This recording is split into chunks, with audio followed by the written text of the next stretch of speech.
እንኳን ደስ አለ ምናምን አይባልም እንዴ? ታጨቅጨም በስንቱ ለራሴን አሞኛል። ይልክ ከቻልክ መድኃኒቱን ሄዳምጣልኝ ከፋርማሲ ያልኩትን ሰምተኸኝ? አዎ ይደርሳል። ትሄዳለህ ሂሩቴ። ይልቅ የደስታ ምክንያቱ ምንድነው አይባልም እንዴ? እኮ ያንተ ደስታ ከኔ ህመም በልጦ ማለት ነው አይደለ? ምን መሰለሽ ምናልባት የኔን ደስታ ስትሰሚ ፈውስ ይሆንሽ ይሆናል ብዬ ነው። እሺ ንገረኝ።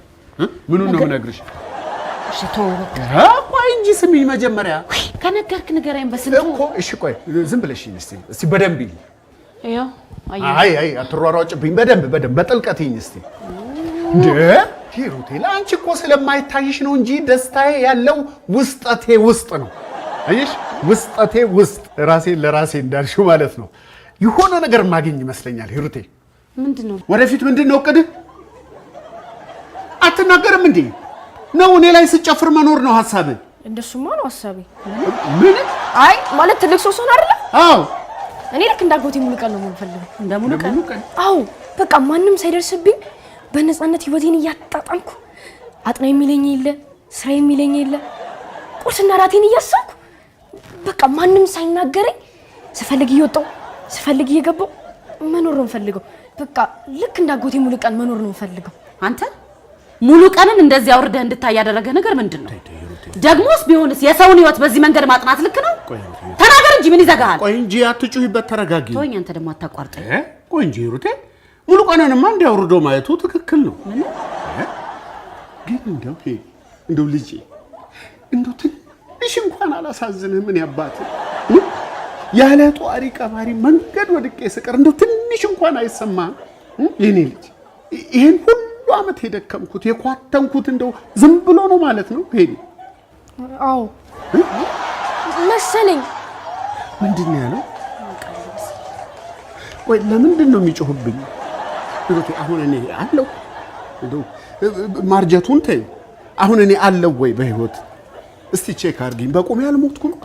ሂሩቴ ታዲያ ይሄንን ቆይ በስዬ እስቲ ተረጋጋ። አንተ ደግሞ የልጅ አይደለም እንዴ? ማ ይሄ አንተ ሄኖክ አሁን የተናገርከው በስህተት ካፋ አምልጦ ነው አይደለም? ኧረ አይደለም፣ አስቤበትም በጣም ነው መቀናበት። የሙሉ ቀንን ሰላም የማውቀው እኔና እኔ ብቻ ነን። እረፊው። ይሄማ አውላላ ሜዳ ላይ ነው የሚጥለኝ። እስካረጅም የሚጠብቀኝ አይመስለኝም።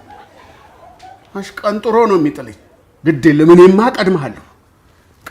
ያንተስ ቁርጡ ታወቀ። አንቺስ? እኔ ስኬታማ ሆኜ ዓለምን ትራቨል ማድረግ ነው የምፈልገው። ማለቴ ዓለም ላይ ያሉትን እያንዳንዱን ቦታዎች እየዞርኩ ማየት እፈልጋለሁ። ትዞሪያለሽ? ሰልፊሽ እንጂ ስለመጦር ምንም ነገር አታስቢ። እንዴ አባ ስለምን ጦር ነው የምታወራው? ይሄ ቲቪ ላይ ያለው እንዴ የሚዋጉበት ነው። ለምን አይተወኝም? ምን አረኩት? አባቱ ነኝ አይደል? ተወኝ ወንድሜ እባክህ፣ እኔ ተወኝ። ሄሎ አባዬ፣ እንዴት ነህ አንተ? የተወደድከው ደጉ ቸር አባቴ፣ ተንከባክበህ በስነ ምግባር ኮትኩተህ ያሳደግከኝ አባቴ እንዴት ነህ? ደህና ነኝ፣ እኔ ደህና ነኝ። ያው አሁን የደወልኩት ምን መሰለህ አባ፣ የደሞዝ ቀን ነውና ገንዘብ ልልክልህ ነው። እንዴ ለአንተ ለአባቴ ያላኩ ደግሞ ለማን ልልክ ነው? እንዴት እንዳሳደግከኝ እኮ እኔ የማውቀው። አሁኑ ነው ይኸውልህ የደሞዜን ሩቡን፣ ኧረ የምን ሩብ፣ ግማሹን እልክልሃለሁ። ሄሎ ቻው ማለት ቻው። ኤሬዲያ ሲያቀብጠኝ አዲስ ስልክ ገዝቼ እኮ ምንም አልተግባባንም። እያወራሁ እያለ ጆሮዬ ላይ ይጮሃል። እሱ ስልክ ከገዛኸው ቆየህ አይደል እንዴ? ምን አገባሽ አንቺ? ምንድነው ቀደም ማለት? ሲጀመር አንቺ ስለ ስልክ ምን ታውቂያለሽ? እውነቷን እኮ ነው። በስ ለምንድን ነው የምትቆጣት? ምን አገባት እሷ? የስልኬን ባህሪ እኔ ነኝ የማውቀው፣ እሷ ናት የምታውቀው። ስሙ ሳነሳው አባዬ ደወለ።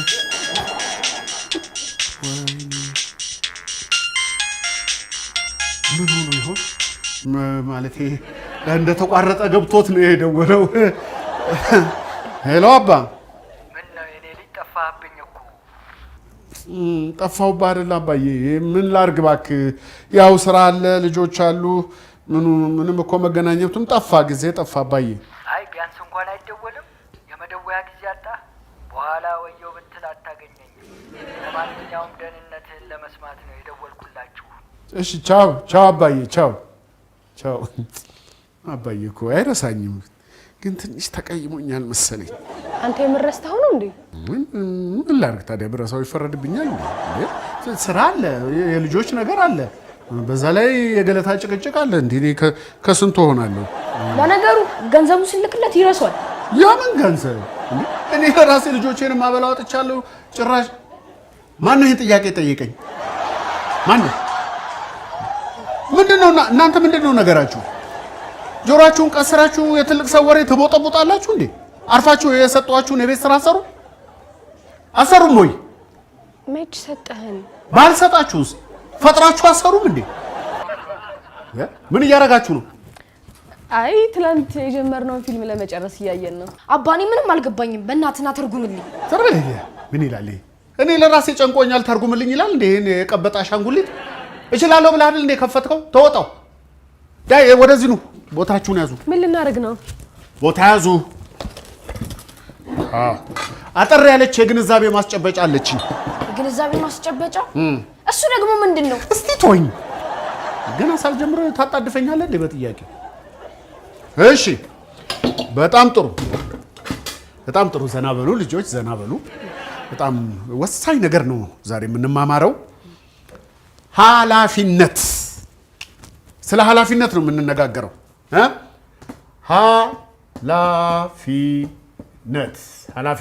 ኃላፊነት በሁለት ይከፈላል። አንድ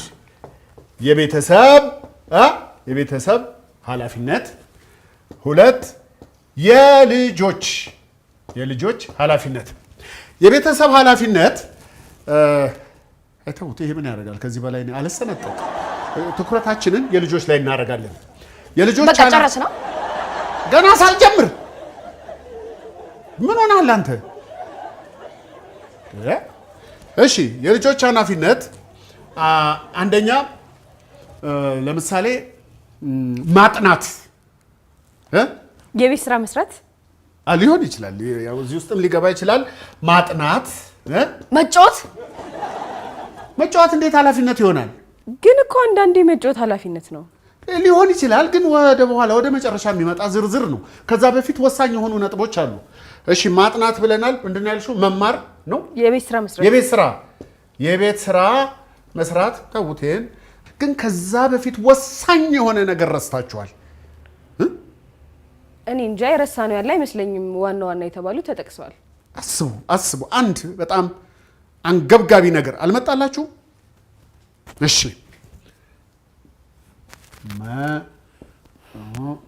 እሺ እስቲ አንብበው ይሄንን። መጦር የምን ጦር? መጦር ኖ መጦር ትላለህ እንዴ?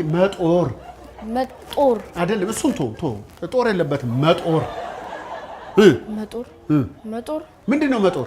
ኧረ እኛ መጦር የሚባል ነገር አልተማርንም። መጽሐፍ ላይ እኮ እራሱ እኮ የለም። ስለማትከታተል ነዋ ትምህርትህን። አየህ በደንብ እንደማታጠና ያስታውቅብሃል።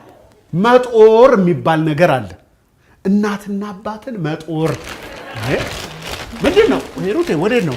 በስዬ እነማዬ ጋር። ምንድን ነው ያዝሽው? እቃ እያሸሸሽ ነው እንዴ? አላቀሽም ነበር ማለት ነው።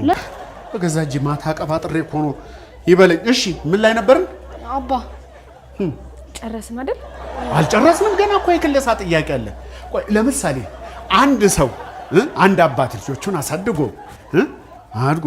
ኖሮ 70 ዓመት ሲሞላው ምን ያስፈልገዋል? ሄልዬ ጌታዬ አባቴ ስወድህ አደራህን ተጠንቅቀህ አስበህ መልስ። እሺ ቅስሜን ተሰብረዋለህ። እሺ ጃካ ነው መልሱ። ምንድን ነው ጃካ? አባዬ አያቴ የሚለብሰው ጃኬት ነው ጃካ። አቤት ሙቀቱ አፍኖን ይገለኝ ነበር። ግን ያው ለልጆቿ ነው ተባለ ነበረ አፍኖ።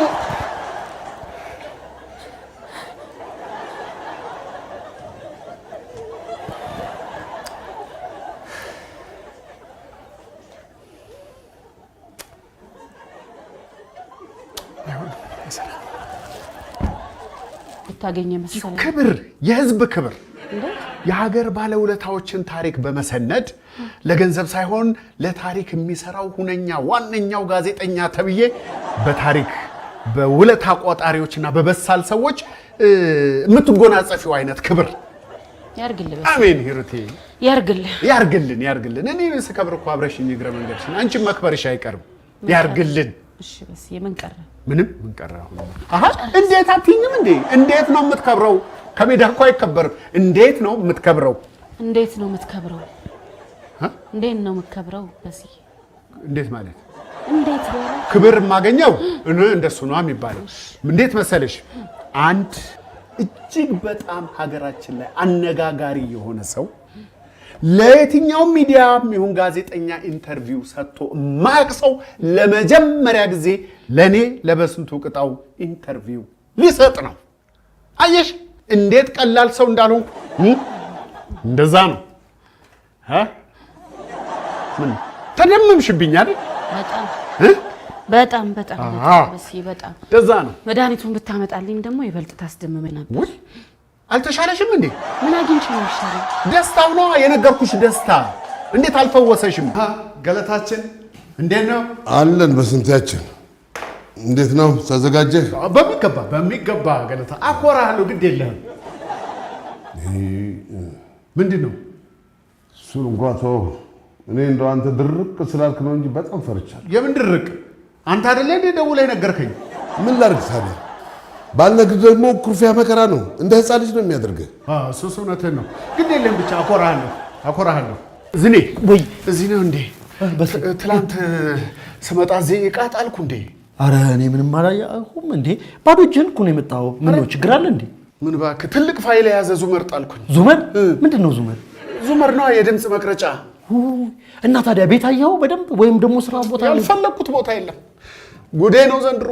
ቆይ እኔ የምልህ በሴ ለምን ሙሌን አታማክረው? ምን ብዬ አማክረዋለሁ እንዴ? የእሱ መድኃኒት ፍቱን ነው። በቃ ያለበትን ቦታ ይነግራል። እውነቴን ነው። እናንተ ሰዎች አመረራችሁ እንዴ? ግድ የለህም አማክረው። መድኃኒቱ የዋዛ አይደለም። የእሱን መድኃኒት ከተጠቀምኩ በኋላ ገበያዬ ለጉድ ነው። ምንድን ነው ለጉድ? ባዶ አይደል እንዴ? አሁን ነው በሴ እንዴ? ይኸውልህ ቅድም ብትመጣ ኖሮ ጠጠር መጣያ ቦታ ታገኝ ነበር። የምርህን ነው? አዎ ግድ የለህም። እሱን አማክረው። ያለበትን ቦታ ሊጠቁም ይችላል። ግድ የለህም። መድኃኒቱ የዋዛ አይደለም እና ላማክረው? አማክረው። ያውልህ በሴ ያው መጣልህ ሙሌ። ይገርማል። ለመጋኛ የሚሆን መድኃኒት እንትን እላለሁ ብዬ የበጠስኩት ቅጠል እና እንትን ያደረኩት ስሞክረው ለመጋኛ ሳይሆን ለችፌ ነው የሚሆነው። የምርህን ነው? ግን ይሄ ነገር ይሰራል? የተገለጠልህ ነገር አለ? ምን ነካ በስዬ? አዎ አልኩ። እስቲ ቆይ ለእኔም የሆነ የምትሞክርልኝ ነገር አለ። ምንድን ነው? ይኸውልህ ሙሌ አንድ ትልቅ እንግዳ ቃለ መጠይቅ ሰርቼ ነበረ እና እሱን የሰራሁበት ዙመር ጠፋ።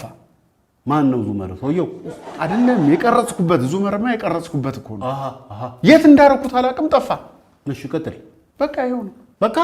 በቃ እና ይኸው ነው ያስጨነቀ? አዎ ይኸው ነው ያስጨነቀኝ። ሙሌ እባክህ ቅበረኝ፣ ቅበረኝ። ኧረ ችግር የለውም እቀብርሃለሁ። ግን ይሄ ቀረጻውን ካካሄድክ በኋላ ወዴት ሄድከው? የት ሄዳለሁ? እዚህ ነው የመጣሁት እኮ። እንግዲህ በወቅቱ አንተ ወይ ሌላ ነገር ውስጥ ሆነ ልብ አላልከኝም እንጂ ዝኔ እኮ ነበረ። እናንተን አገኘኋችሁና ሄድኩኝ። ዝኔን ስጠይቀው ምንም ነገር ይዘህ አልመጣህም፣ ባዶ እጅህን የመጣኸው አለኝ። እኔ ግን የማስበው ቦርሳዬን ይዤ ቤት እንደሄድኩና አስቀምጬ እንደተኛው ነው እንግዲህ ትዝ የሚለኝ። ግን ጠዋት ቦርሳው የለም። መጨረሻ ላይማ አባትህ ተቀምጠውበት አገኘሁኝ። ማነው አባትህ? ጋሼ ናቸው። ምን ተስኖት? እሳቸው ተቀምጠውበት ነበረ። ከዛ ከእሳቸው ወሰድኩ። ግን ቦርሳዬ ክፍት ነበረ። ቆይ ስትወስደው በግራው ነው በቀኙ ነው የወሰድኩት? አላስታውስም፣ ብቻ ክፍት ነው። በቃ ሌባው ተገኝቷል። ማን ነው ሌባው? ምን ተስኖት ነው እንዴ? አባትህ? ተው እንጂ ሙሌ፣ አባትህ እኮ ናቸው። እሱን ከዚህ ጋር ምንም የሚያገናኘው ነገር የለም። እኔ ሌባ አባት የለኝም። ምን ሊያደርግላቸው ይወስዱታል? ለጊዜው እሱን ማወቅ አልችልም። አሁን ላረግና ላውቅ የምችለው ይሄንን ነው።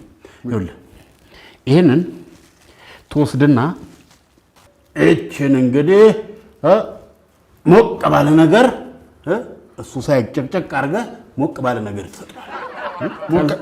ከዛ በኋላ ምን አለፋ አንድም ነገር ሳያስቀር ዝክዝክ ዝርዝር አድርጎ ይነግራል። ሞቅ ባለ ነገር ማለት ምን ማለት ነው? ቡና፣ ሻይ፣ አጥሚትም ሊሆን ይችላል። ልብ አድርግ፣ ወተት አይሆንም ያረክሰዋል። ይሄ ነገር ግን እርግጠኛ ነኝ ይሰራል። በእኔ ይሁንብህ በሴ። ምን ነካ? እሺ በቃ መቼስ የቸገረው ምን ምርጫ አለው? ወስጄ ልጋታቸው እንጂ